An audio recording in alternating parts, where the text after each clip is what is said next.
Hey, this is Erica, the technology nerd who likes to film stuff, and I am looking at the new Gionee Elife S5.5. This is the thinnest phone that I have seen, 5.5 millimeters. What's really lovely about this phone is that not only is this just razor sharp thin, but it's also surprisingly got a full HD AMOLED display. But just like the Galaxy S4, it's got that diamond matrix pen tile.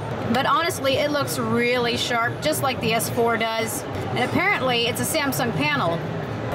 Now you can see that with my iPhone 5S, which is really quite a thin device, you can see that it's just a little bit thinner. We have a bit of a size comparison here. I really like the gold trim. They did make a pretty elegant looking device. They've also got it in black as well. It really seems that the thickness of this device is pretty much limited by the size needed for the ports. Look at that, that's pushing it almost. I'm gonna put it in my pocket for a second. I know my pockets are ridiculous, but it's very, very, very thin. I'd imagine if you were to be wearing, you know, guy jeans, you probably wouldn't feel this at all in there. It's just that thin. So in terms of the design of the phone, you can see that we've got the proximity sensor here, 5 megapixel front-facing camera. We've also got the receiver. Along the bottom, we've got some capacitive touch buttons. You can see we've got the menu button, the home button, and then also the back button. Then there is a microphone and standard headphone jack on the bottom, speaker on the back. Then the 13 megapixel camera, microphone, and single LED flash. On the sides, we have a volume rocker. The buttons are quite clicky, very nice and responsive.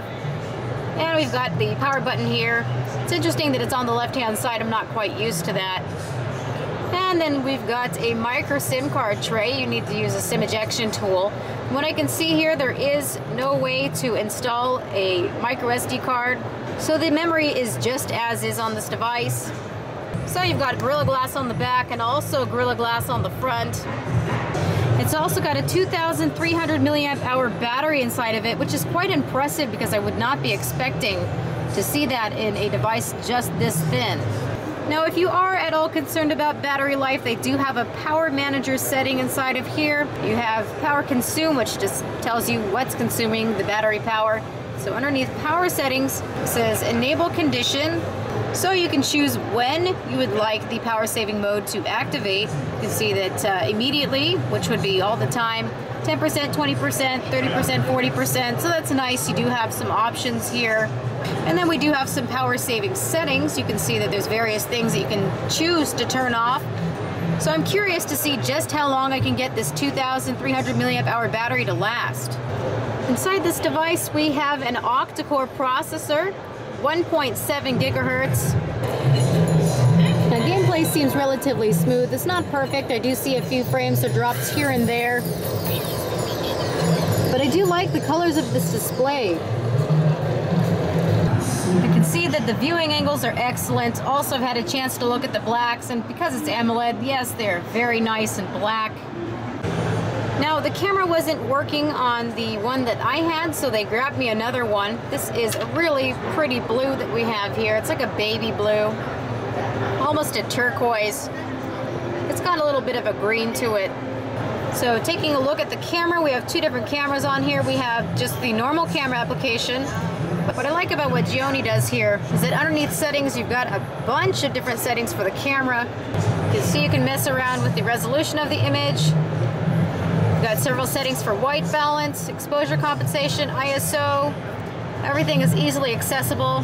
And then several different options down here at the bottom, including an HDR mode. We've got a face detection. There's also a level meter.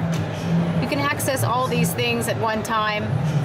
I'm not particularly great at taking pictures. I notice a lot of the time that my framing is a bit messed up. So that's kind of cool to have a level there. We've got several different settings underneath the video camera mode as well.